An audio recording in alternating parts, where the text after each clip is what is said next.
here. We out here on this. Y'all, we out here on some nut shit. Y'all already know what it is. Y'all already know what it is. Y'all already know what it is. Wait, time out. I don't have a good song on. I don't even have a song on. This might easily be one of the craziest weeks that this country has had in a while. So thank you guys for taking some time out of your day / your week / your month to hear me talk about some music that I liked. And if you guys are nice enough to do that any week or any day. But hopefully you guys can drown out some of the sounds of a very broken country with some of the music that I'm going to talk about today. Which there's a lot of good music I want to talk about today. Mostly because I haven't been able to talk to you guys for like a month, give or take. But yeah, after about a month gone, I finally actually have some very interesting music to talk about. And honestly, there were a bunch of reasons why I didn't really get a chance to record over the past month or so. But one of the biggest reasons was, or at least one of the biggest reasons that I'll tell you guys about, is that the end of the third quarter has just kind of been or I guess the start of the fourth quarter. I can't do math. The start of the fourth quarter, like October was just kind of meh in terms of music for me personally, and there's still some good music which I will mention in a minute, but like overall it was just kind of didn't really feel like talking about it. None of it really made me want to jump on the mic and just kind of tell all you guys about it. But there again, like there has been a bunch of good music that I've wanted to that I could have talked about. But like I said, not enough to make me really jump on the mic. Plus I was doing some other things going on that really kind of kept me away from the mic. But, yeah, I just kind of need a break from just doing things in general. So the podcast kind of took a back seat. But honestly, forget about my mental health. Let's talk about some music, of which, again, there's a ton. Now, the last time I talked to you guys about some music was, if I am correct in my notes, was October 5th, which is exactly a month ago. Oh well, it is what it is. But like I said, there was some great music that I did want to at least mention. I'm not going to go into detail about any of this music, but I am just going to quickly run through it all right now, just so if somehow you guys missed out on some of these releases, here I am telling you guys about them.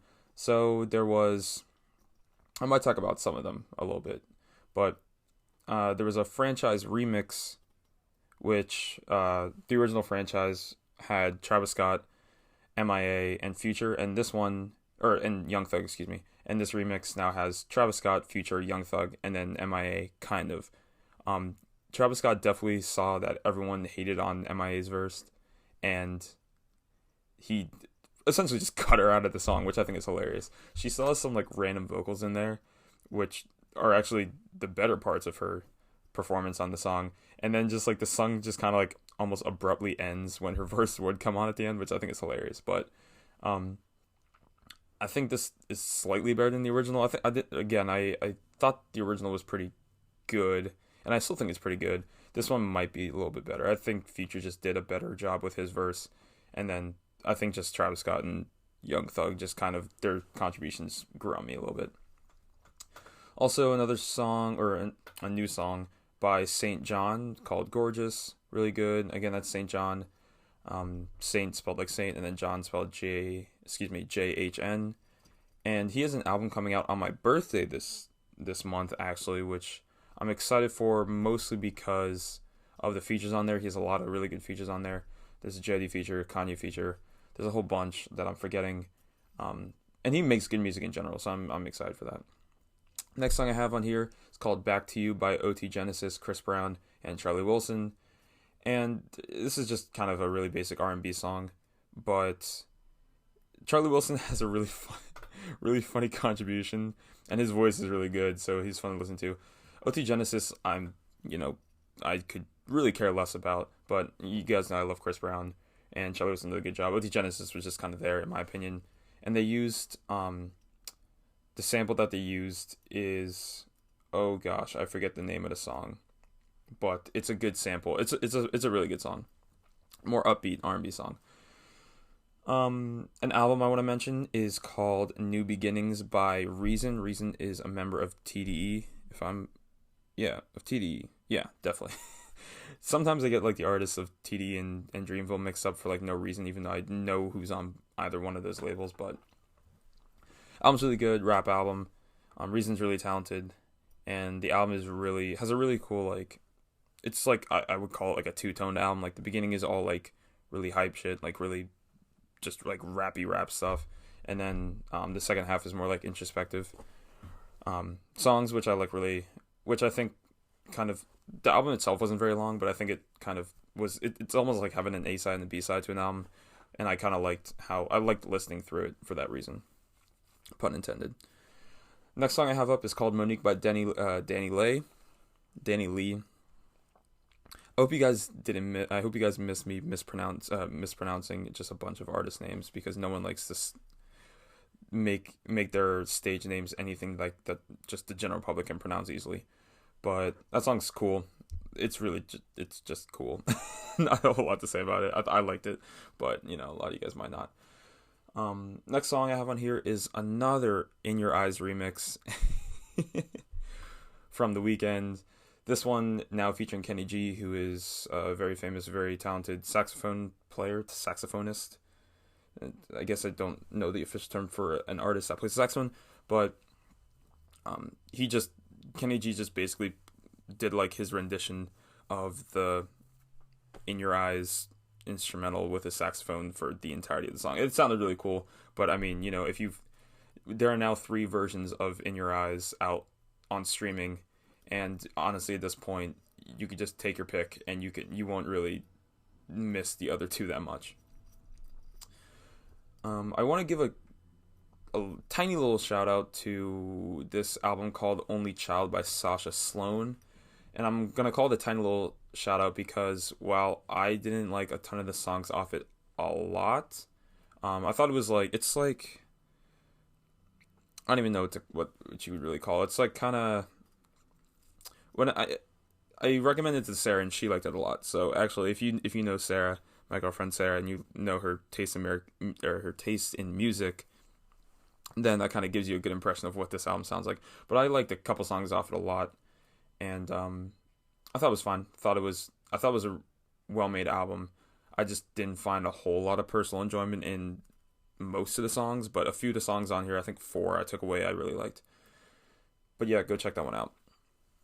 Next album I have is called Stuck in the Sky by Maria Isabel, and this is more of an EP than an album. I think it's really short. I think it's maybe 5 or 6 songs, but it's really good. She's I'm gonna say Hispanic R&B artist. I can't remember. I don't know what her actual country of origin is, but yeah, really cool EP. I love finding new R&B artists, and this is another great R&B songstress who was someone recommended it on Twitter, and I was like, oh, I'll check it out. I was running out. I was short on music that week, so I was like, I'll check it out, and I was pleasantly surprised. So again, that was Stuck in the Sky by Maria Isabel.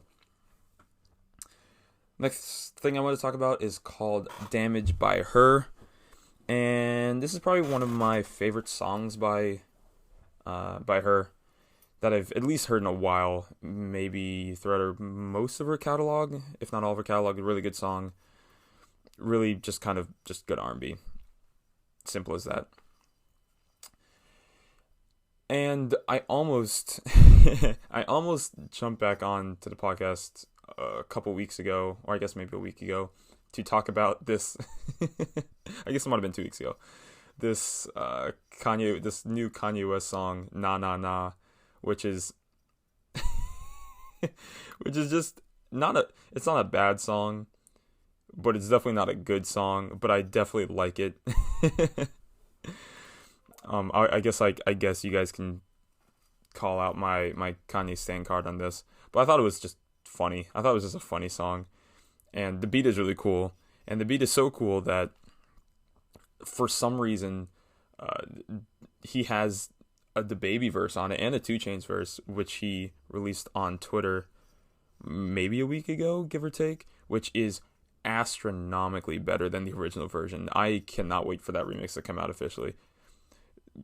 I won't talk about it too much here because I kind of would want to get more into it once I hear like the official like release of it. But from what was played, it's fantastic. It's leagues better. It turns like an objective 4 of a song into like at least an objective 7, like at least.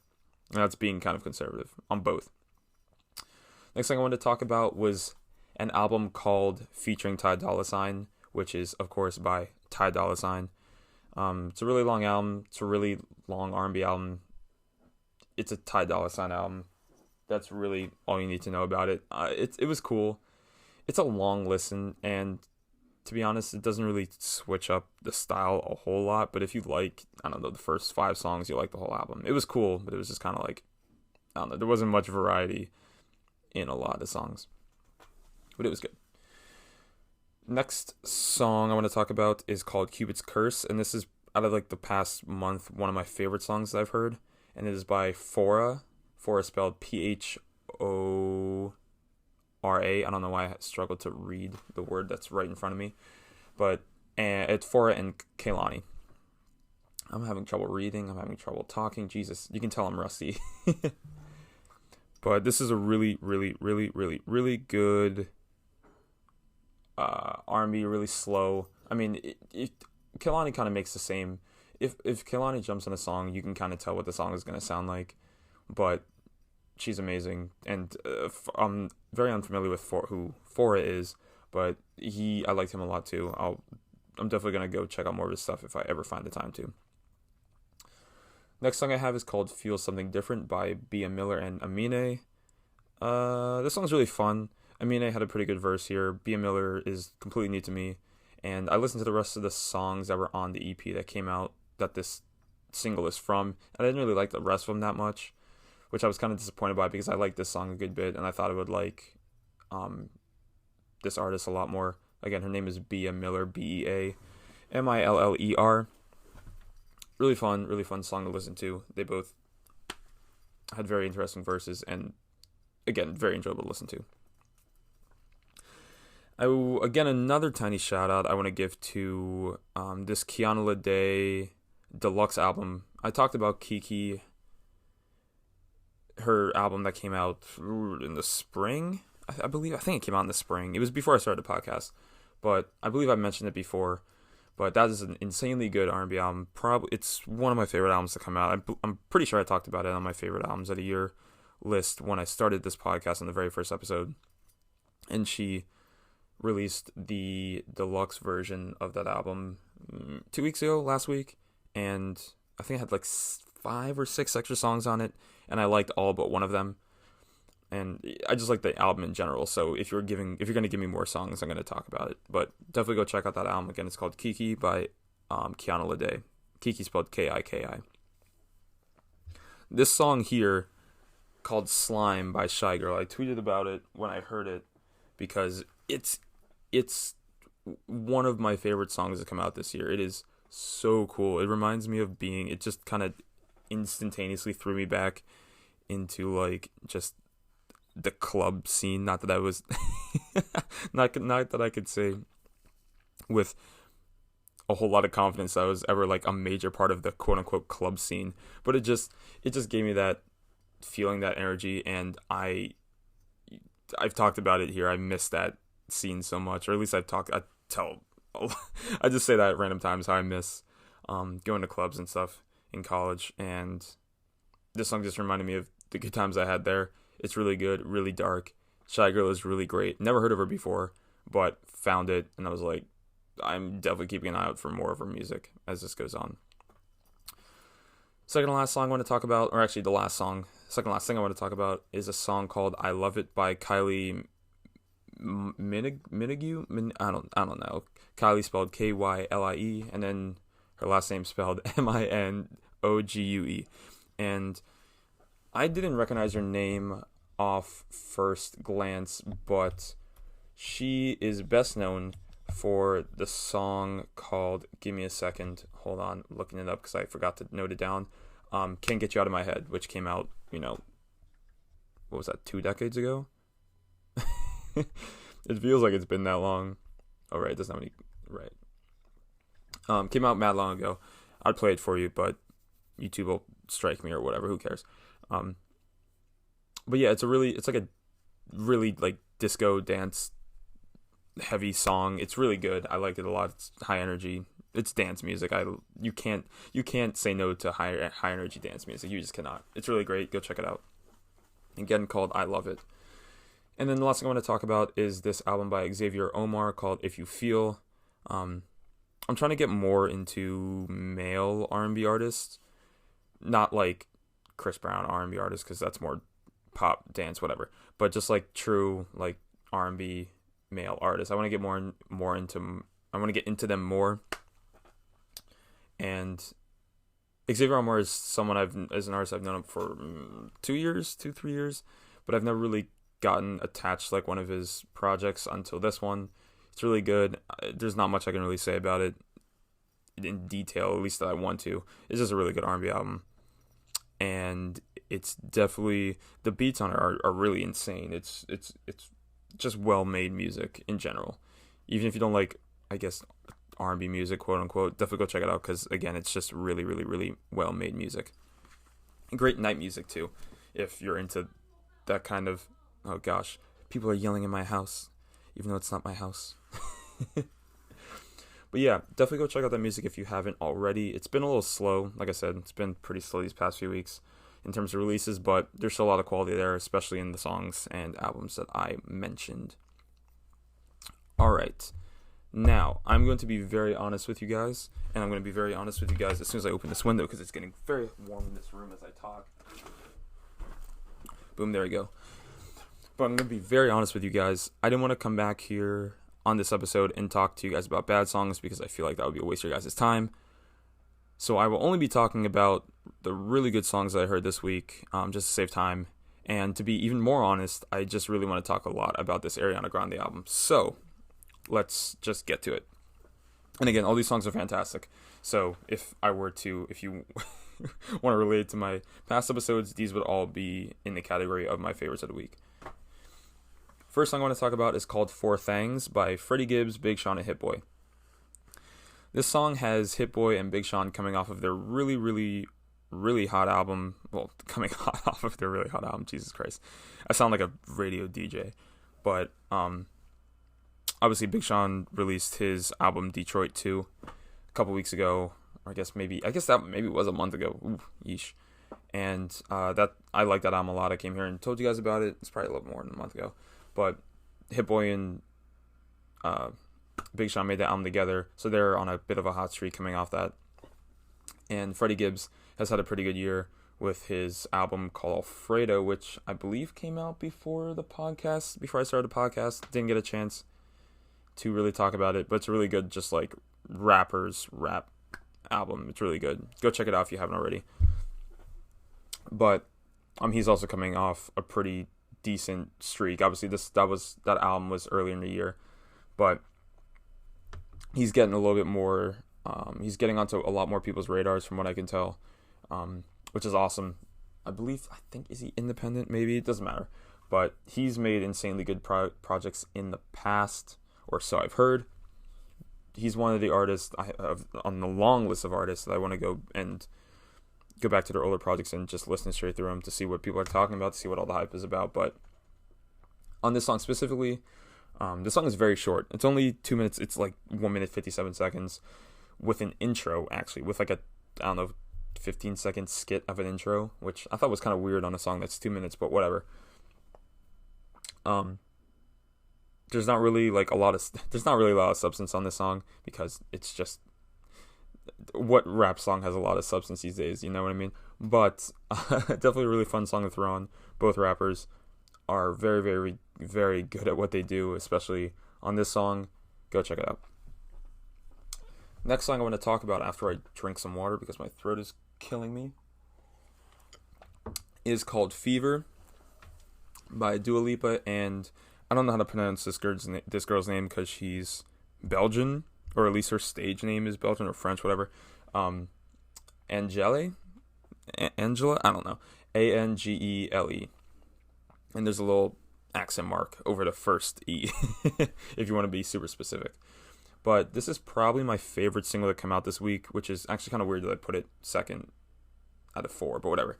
Definitely, not definitely, probably my favorite single that came out this week.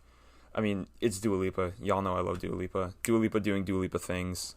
This time with, I mean, most of her songs are dance-oriented, but this dance-oriented sound has a lot, or rather has a really heavy French pop influence, at least from, like, my ears. And it was like, when I first heard it, I kind of thought this Angele artist was going to be Spanish, just because the song almost has like a little bit of like, I don't know how to describe it. It's like almost Latin, almost.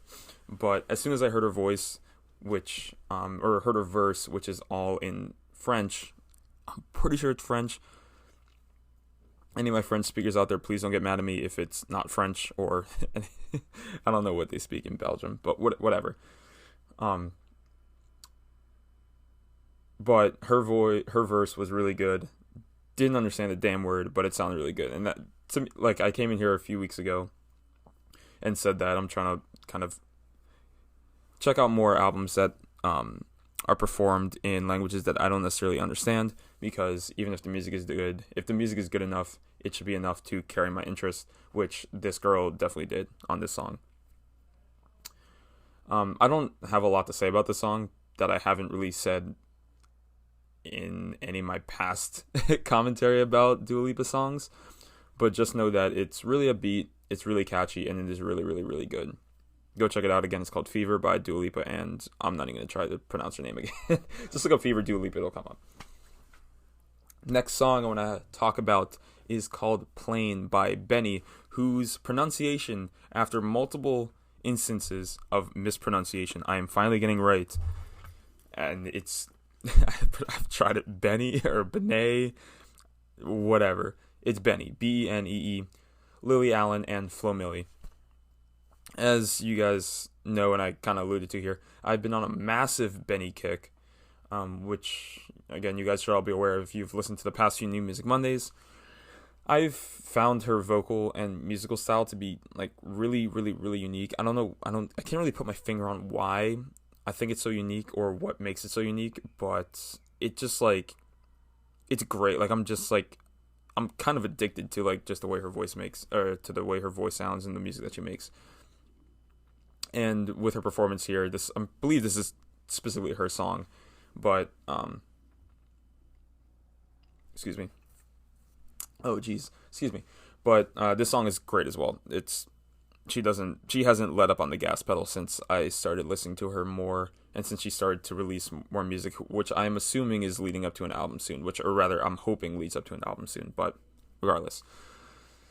Top-notch vocals from verse to chorus, just airtight from her.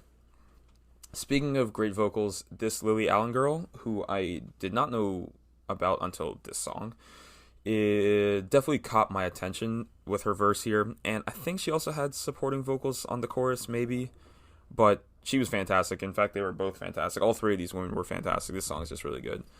Flo Milli on the third verse is, when I was reading the track list, or when I was looking at the song and I saw the features on it, I was like, Flo Milli's a weird addition here. If you don't know who Flo Milli is, she's a female rapper who is, honestly, the best way I would describe her is probably like a less aggressive, oh god, what's her name? Oh my gosh, I actually had this comparison ready, I just completely forgot. Oh my gosh. I'm going to sing until a less aggressive Rico Nasty. There we go. Sorry about that little dial tone there, but yeah, the best way that I could use to describe her is that Flo Milli is just a less aggressive and more kind of sassy, maybe, version of Rico Nasty. That might not be the greatest comparison, but that's the closest one that came to mind, and the first one that came to mind when I listened to her verse here. My roommate Sam also really likes her, or at least liked her, I guess her breakout single, which I can't name at this moment.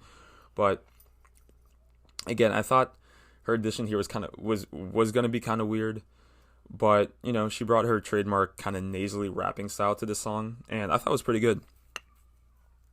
And at the least didn't bring it down in quality at all. Which, I mean, in terms of the other two artist contributions, which I really liked, all Alpha Millie really had to do for me to like the song was to just not bring it down in quality, which she didn't. Which sounds like which sounds kind of like hate, but it's not, I promise. Oh gosh. I also really like that even though the song is essentially just like, a breakup song at its core, just the premise of calling like this new girl or calling the next girl plain is just, I don't know why it's so funny to me just to call someone plain. Like maybe like boring or like, I don't know, shallow might not even be correct or accurate there, but just calling someone plain I think is super funny. Like how that's just the entire basis of the song. But I digress. Again, that song is called Plain, spelled Plain, that kind of plain, not like neuroplane. Okay, and the last song I want to talk about this week is called The End by Alesso. I hope I'm pronouncing his name right, Jesus Christ. And Charlotte Lawrence. And I'm going to give a big shout out to Sarah for playing this song for me, because somehow I just completely skipped over it when I was listening to new music on Friday.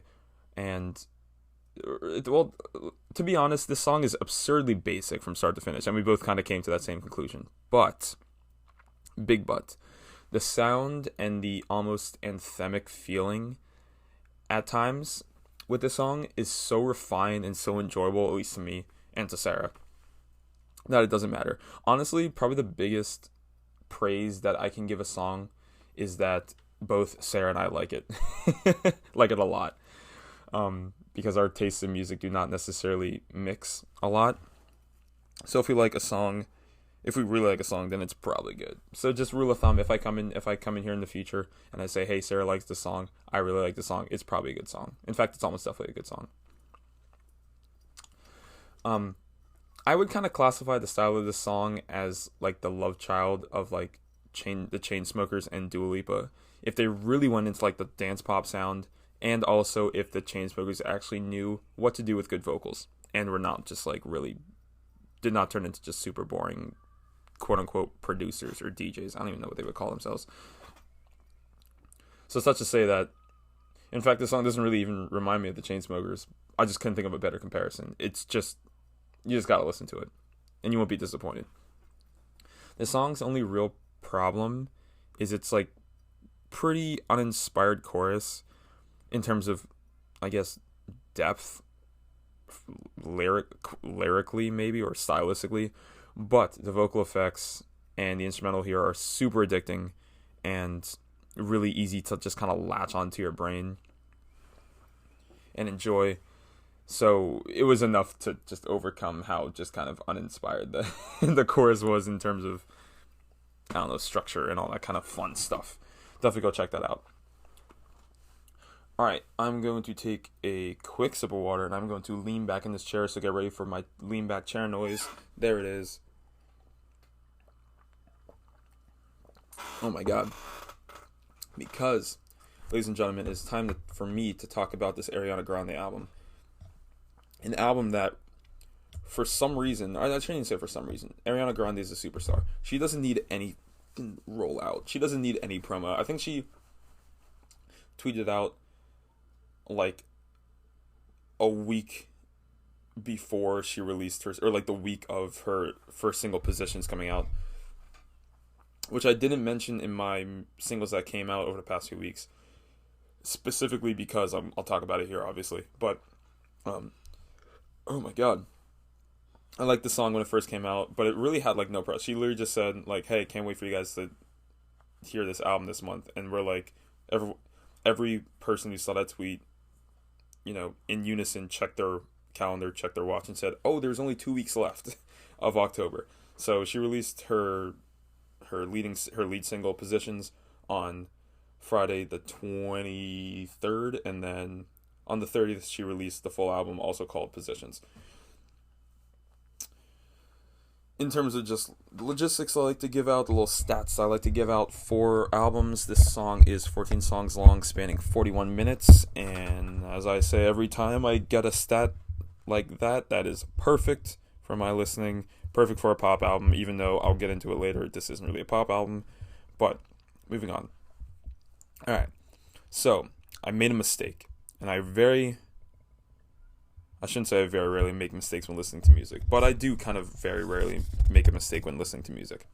But this is an exception. So, the very first time I heard this album, I was with my friends up at Penn State, playing the music through some speakers while we were all just talking and hanging out, which is the wrong environment to listen to this album in, especially for the first time. It's not built like that. This is not like, this is not your average, trap album. This is not like a jazz album. This is not even like like really deep R&B album that you can just kind of throw on in the background and just kind of enjoy the vibe. You can't. It's not made for that. At least for the first listen, you can't do that. And I made the mistake of doing that. But whatever. And the reason that I knew I messed up is because off the first listen, I thought the album was just kind of okay. And by okay, I mean literally just kind of like middle of the road, like might be one of her worst albums, whatever. That's how I knew that I messed up. Not that it was bad, not that I thought any part of it was bad, but I thought it was just kind of like not special. But being the massive Ariana Grande fan that I am, the first thing I did when I woke up was open my work laptop, put in my AirPods, and start listening to this album again, which was the best decision I made which was easily the best decision I made that day. Excuse my voice. Because as I listened to it the second time, it was a completely different experience. I probably listened to this album at least 10 times. Honestly, when I wrote the script, I think I wrote this script. Okay, so I wrote the script, I think, after like my fourth listen, knowing that I was going to listen to it at least 10 times. I think I might have listened to it at least 15 times since. But I've come to the very generous conclusion, if you haven't been able to tell already, that I think it's really, really good. Not as some Ariana Grande stans on Twitter would say it is, but it's still very, very good. It's not perfect, obviously. But it is damn near... I shouldn't say damn near. It's as close to perfect as I think an Ariana Grande album might get, to be honest with you. Especially with 14 songs. But I'll get into the reasons why in a little bit. I'd say that this album is Ariana Grande's next big step on her path to just straight up full on R&B music, or at least complete, like, just really leaning into the pop R&B, like really leaning into just like, or rather leaning it, like still doing pop, still making pop songs. She's a pop star, but also dedicating a lot of her albums to more slow, more sensual, more emotional R&B music. At least that's what it sounds like to me, and how I've kind of, if you were to listen to all of her albums just straight through, there's a very clear like evolution there, where she kind of started out, well, she definitely started out as just like a straight up pop artist, kind of went into like, kind of like dabbled with like the trap sound, and started kind of getting more into like the almost like the hip, almost just borrowing like a bunch of hip hop elements and putting it to her music, still being pop. And then now she's just kind of leaning really heavily between Thank You Next and this album, really hitting the R&B right on the head. And if you guys know me at all, I feel like I say this every time every time someone who doesn't do an R&B doesn't usually do an R&B album gives me an R&B album. I love R&B. I was always gonna like this album a lot, even if it was just not good. even if let me put it this way, even if it was not a good album, even if it was her worst album, I was still probably gonna like it more than the vast majority of her albums or her catalog. But I think I can objectively say that this is up there with her better ones. I must say, however, that I do kind of miss Ariana Grande singing over trap beats, because I thought she was pretty good at it. I thought it was just like funny to hear, like, to go from, like, I don't know, Jesus Christ, name a trap artist. Not necessarily a Future, but to just go from like a trap artist, like a true trap artist, and then like in your playlist on shuffle, go to like an Ariana Grande song and it not be like jarring, like have like a jarring difference between the two songs. I kind of enjoyed that she did that at one point. I always found it very enjoyable. I thought it was very funny. I thought she was good at it, for the most part, at least. There was only one song that I would kind of categorize as having a trap influence, and that's the song West Side, which I did like a lot. And the rest have more of like a more modern R&B style with like a little bit of traditional R&B just kind of tossed in at random times, but I'll get into that. It is also very worth mentioning that this album is a lot more sexual than her past releases, by like a massive margin. The last time that really came to mind when I was thinking of like the last time Ariana Grande really attempted to kind of touch on the more like sexual, like the very like overtly sexual like style of pop / R&B music, is kind of really back in like the Dangerous Woman era, circa like 2016, so 4 years ago. But even at that time, with songs like Side to Side, the sexuality was like a lot more understated and almost hidden. Every Day, the song called Every Day with Future, was a lot more overtly sexual than On the Other Hand. But that was, Future was on that song. Like, it... What are you going to do? You got Future on your song. You got to put that toxicity in there a little bit, but regardless. But when it comes to this album, on the other hand, the content is a lot more mature, I'll say. I must admit, I did laugh when I looked at the track list for the first time when she posted it however long ago, and I saw the second song of the album was called 34 plus 35. Just my child boy brain just kind of laughed at that. I thought it was funny, and it's very like tongue-in-cheek. Obviously she's kind of throwing it in your face, but I just thought it was funny. Even though Ariana Grande's musical influence for her albums kind of tends to change, one thing you can expect to hear are some fantastic vocals, which is my biggest praise to Ariana Grande. And really, every single step of her career, she's just been constantly upping her vocal game and just improving it. And it didn't, not to say that it started off poorly at all. It started off at a pretty decent standard, but it's only gotten better since. Almost to the point where she on Thank You Next, I forget what song it was, but I don't know how you guys feel about like whistle tones, but like whistle tones are when the singer sings at such a high pitch that it just sounds like someone's whistling.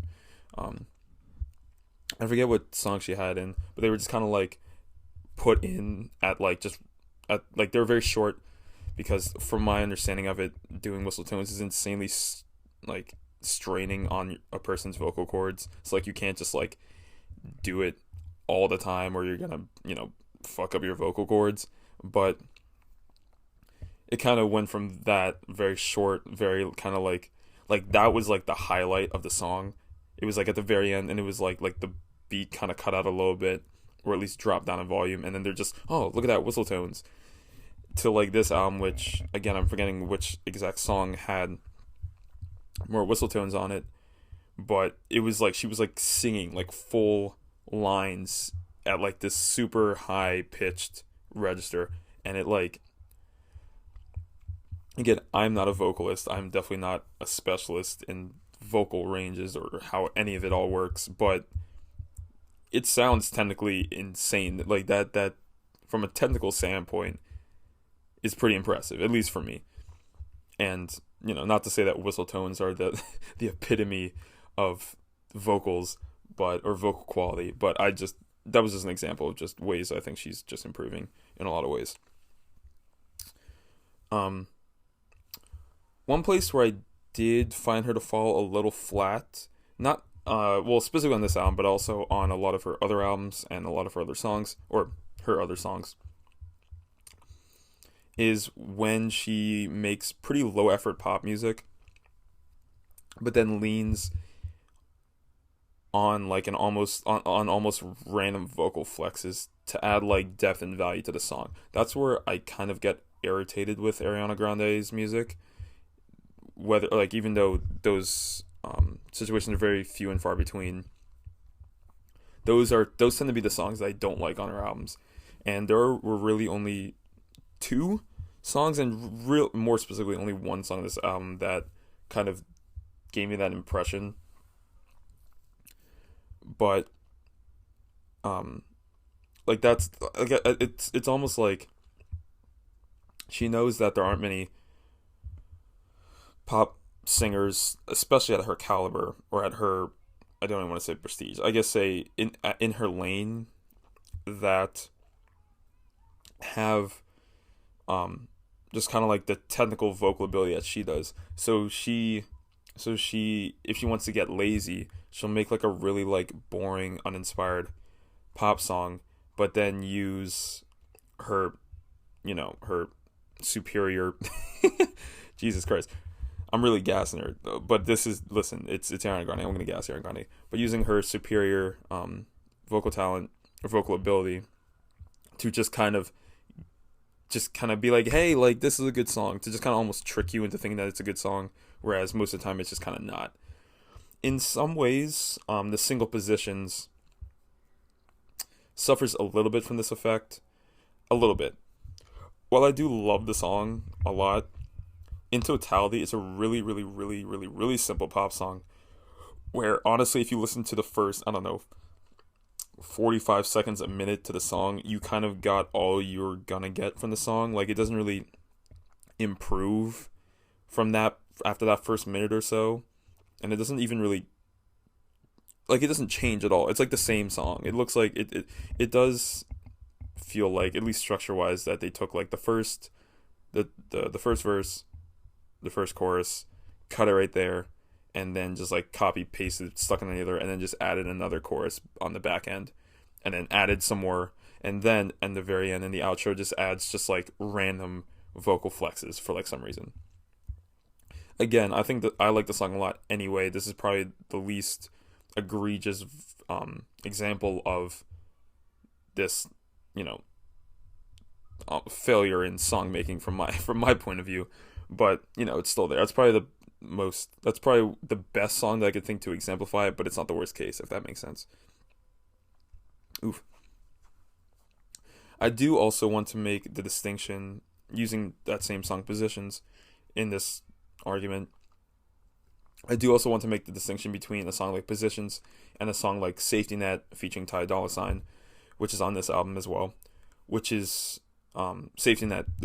Safety Net, the song is structured around her voice instead of, or almost not even necessarily structured with her voice, but like infused with her voice. Like they're one entity, if you know what I mean.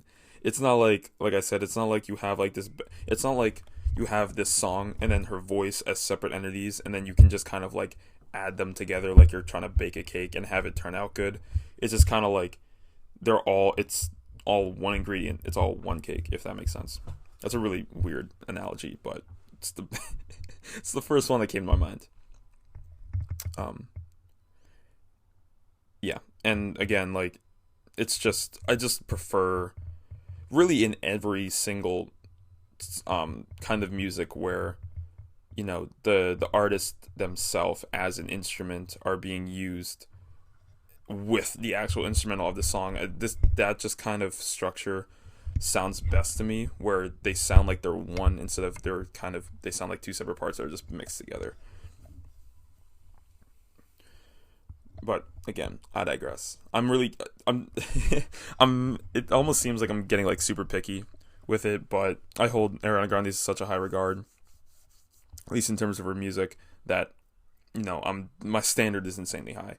So, if she falls below it even a little bit, it's still better than most artists, but it's still a downfall in my eyes. But speaking of Ty Dolla $ign, the features on this album are great, at least in my opinion. I'm happy that she didn't decide to just go with like feature after feature, like My Everything. And I'm equally happy that she didn't decide to just perform the entire album by herself, like Thank You Next. I'm also going to commend her for making the very few features, of which there are only 3. I'm glad she made that she picked those features to actually fit her style and the style of the album itself. Doja Cat, while being really the weakest of the 3 features, still delivers a very kind of standard Doja Cat verse. If you're not familiar with Doja Cat verses, especially her feature verses, that doesn't really mean much, but Doja Cat on features, is not, I wouldn't say hit or miss, but it's just kind of like, I don't know, it's either hit or just kind of like just there, unassuming almost. Like she doesn't really add a whole lot to the song itself,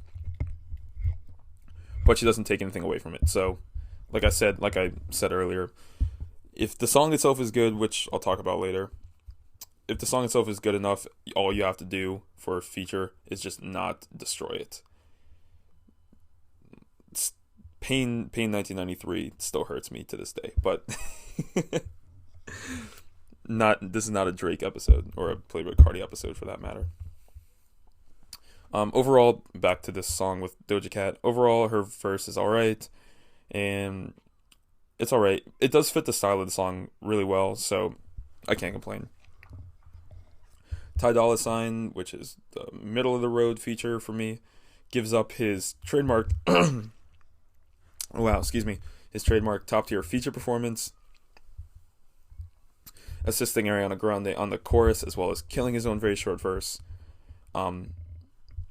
Ty's voice is meant to be layered. It's just like, I heard the start of the instrumental, I heard the start of the song, and I was immediately like, oh, he's going to destroy this, and he did. So shout out to him for actually living up to my own expectations on here. And, of course, how could we forget frequent collaborator The Weeknd, who gave an unexpectedly, I shouldn't even say unexpectedly, beautiful feature to an already insanely beautiful song, which I'll talk about later, but is called Off the Table. And what I mean by saying that I shouldn't even say unexpectedly beautiful is because, The Weeknd has an insanely good voice. He's going to give you a really good feature if you want him to, and if you give him the platform to do so. And I think Ariana Grande did that insanely well in this song.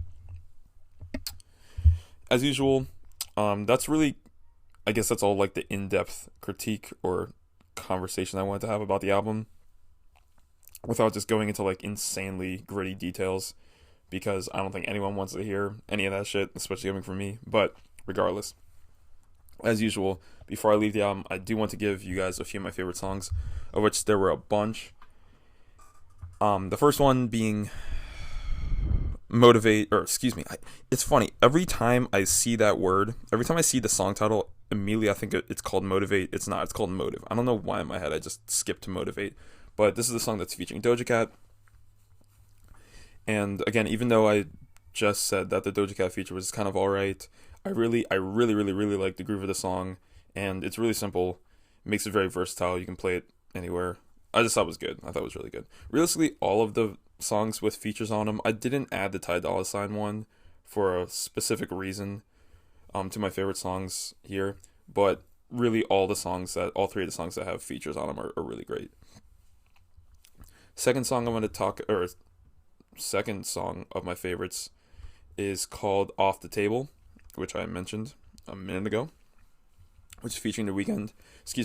This is my favorite song off the album by I don't want to say a good margin because a lot of the songs on here are really, really, really great. But this song is just different for me.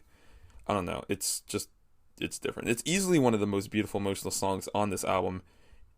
And the combination of like really spacey instrumental, like really kind of simple instrumental, like it sounds like it could have been like an After Hours, I don't want to say reject because it doesn't fit the message doesn't really fit into the style of After Hours, but the actual musical style fits into it like perfectly. It sounds like it could have been on After Hours if you did features on it. Yeah, really spacey instrumental. Elevated vocals and very, very, very heartfelt lyrics made this song a super easy addition to my list of favorite songs of the year.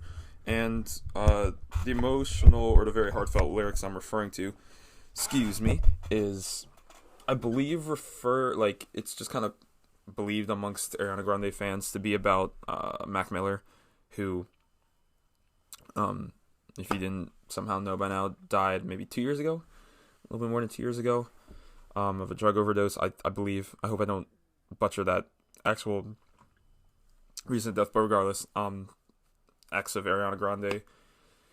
Just really good, really emotional lyrics, really hit hard, and the whole song is structured around it in terms of tone, and it's just killer. I don't know how to describe it any better, but yeah. Next song I have on here is called My Hair, which is a very traditional R&B kind of style song that has plenty of style and personality to offer. Just really good. Just really good. If it's traditional R&B just sounds different, man. It's built different. Love Language is the next song I have, is my next favorite song, which is debatably, as I heard it, it's probably objectively the best song on the album, like objectively speaking, in terms of just kind of variety and substance. But it is easily one of the best songs that Ariana Grande has ever made, at least in my opinion. Excuse me. I don't know if like a lot of Ariana Grande fans would have that opinion, or if really anyone else would hold that opinion, but to me, like, this is easily one of her most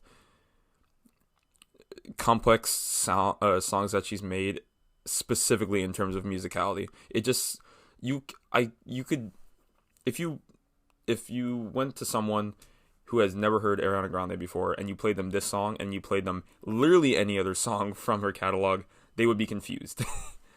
Because they're not. This is a very different Ariana Grande song, and that's why I really liked it.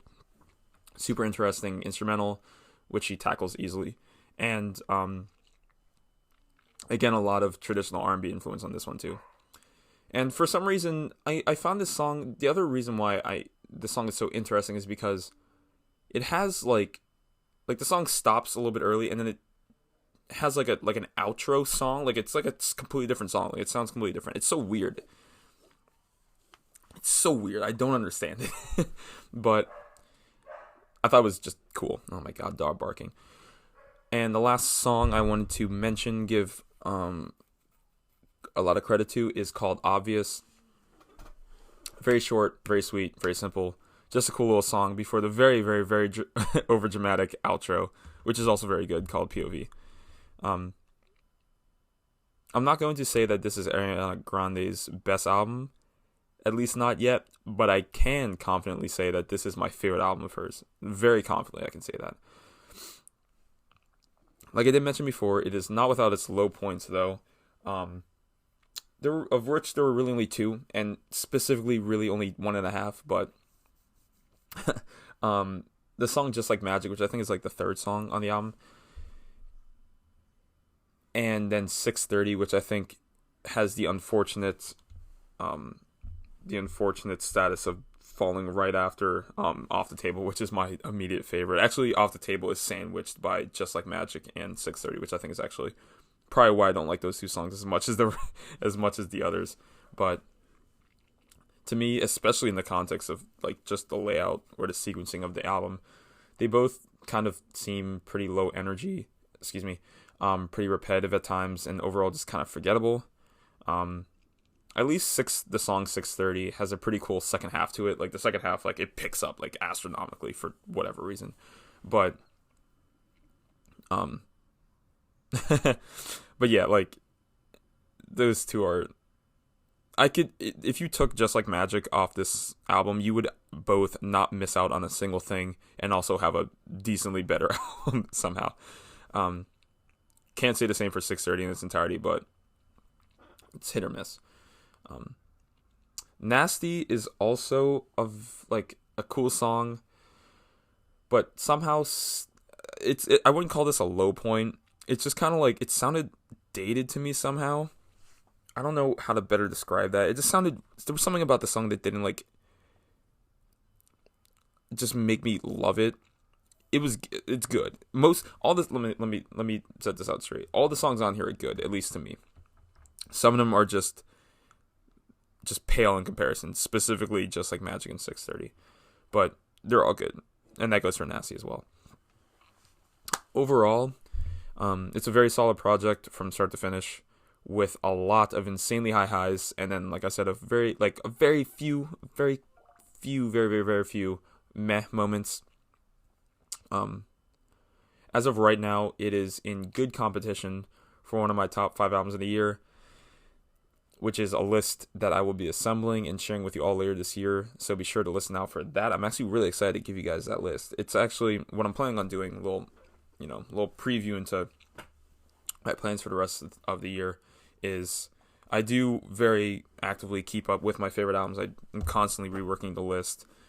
Same thing with songs, but I'm still debating a little bit on when I'm going to fit into giving you guys those specific episodes. What I think I might do, depending on how December looks in terms of music releases, which it really, if Ariana Grande and if Ariana Grande is any indication of how the fourth quarter is going to be for music, there might be some insane people still releasing music up until the end of the year. So what I might end up doing, and what I'm actually actively planning on doing, at least at this point, is in December actually giving you guys 3 episodes a week. One of them being the normal New Music Mondays, second one being my Thursday episodes with Brad, and then a third, I guess, bonus episode that week. Not sure what day it will be, but that episode will be purely to go over my list of favorite songs of the year, and then one episode each for, I'm at least going to give you guys my top 15 albums of the year, with just kind of like increasing detail as you go farther down the list. But yeah, that's what I'm planning for the rest of the year. I'm hopefully going to be able to be consistently posting again, so definitely check out the following weeks for more episodes. But that concludes of yet another New Music Monday without a new Kanye album. I thought if I left this for a month, that wouldn't happen anymore, but it's still going on. Whatever. There are rumors of a November release. We pray, but who the hell knows? And again, we will try again next week. At this point, I'm just gonna have to listen to Na Na Na to the that's a horrible song title, by the way. But I'm just gonna have to listen to that remix on Twitter until he releases something of like actual substance. But definitely go listen to all of the music, literally every single piece of music that I talked about here today, and let me know what you think of it. But thank you all for listening. I have been Nick Hope, and this has been the Bittersweet Taste Podcast. Brad and I will talk to you guys again on Thursday.